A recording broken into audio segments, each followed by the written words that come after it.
Well, what can you tease about what Reese is up to and what kind of personality or persona he'll be kind of taking on when the season starts off? We've been talking about hiding in plain sight.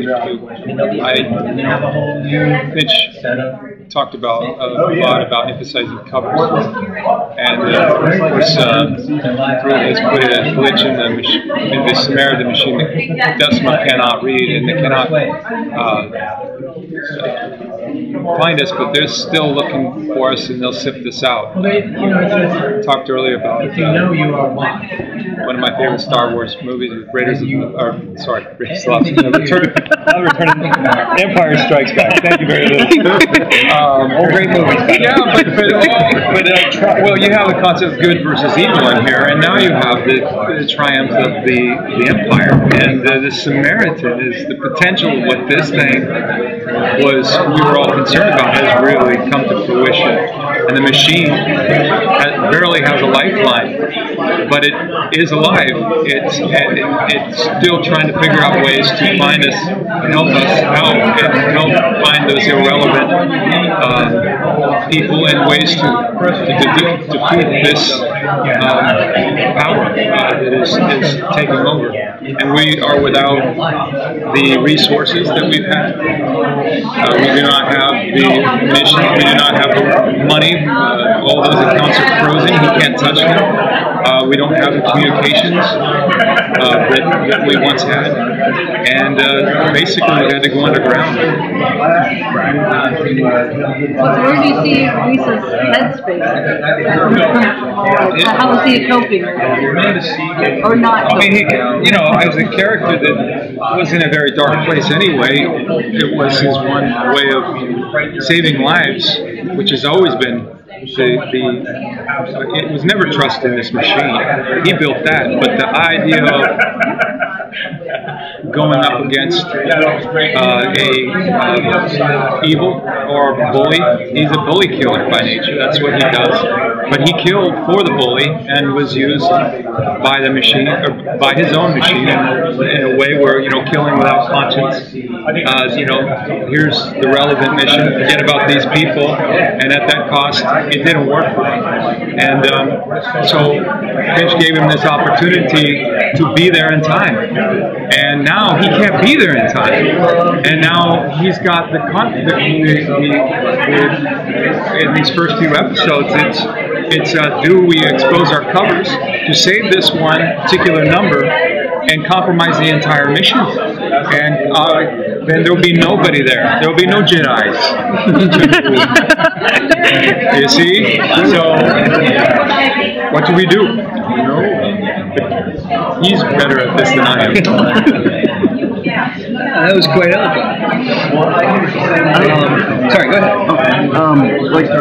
When you're talking about good and evil, I feel like, like last season, I felt like even though the privacy terrorists were completely wrong, I felt like their logic wasn't necessarily flawed. Just kind of felt for them. This next season, like Decima pretty much does feel like evil.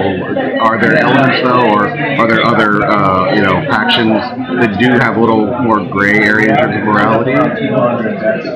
Certainly. That's where our show lives and breathes, in the gray area. And I think, like Jim said, everybody's sort of been forced underground. The first couple of seasons of this show were about, Orwellian surveillance state we were living under. It was our machine. It was the one that was friendly towards us. And the relevant side had kicked out. Things were a threat to national security. The relevant side was our opportunity to intervene in personal stories. And I think the show still will live there. The only difference now is that there's another machine in charge. And I think this season is about a war between two machines. The question becomes, how do you go up against something that's watching and listening? How do you communicate? How are these guys going to get together again? Even do anything about it? Even if the machine were to still kick out irrelevant numbers to them, what can they do about it? What Jim said, to act is to endanger themselves. And I think that's the real challenge for this season. Privacy was an issue we dealt with the first 3 seasons of the show. Privacy's dead. Moving on. Season 4 is about artificial intelligence. It's about the race to get it in the world. In reality, what's happening is nation-states are trying to develop artificial intelligence. So are all billionaires in Silicon Valley. I think Google just bought DeepMind.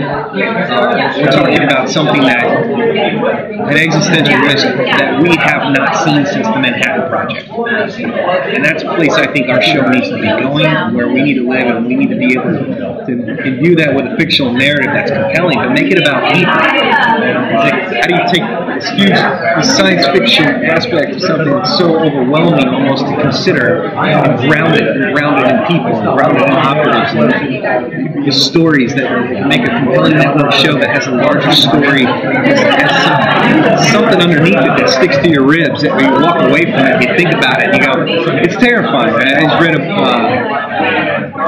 I'm reading a book right now called Our Final Invention.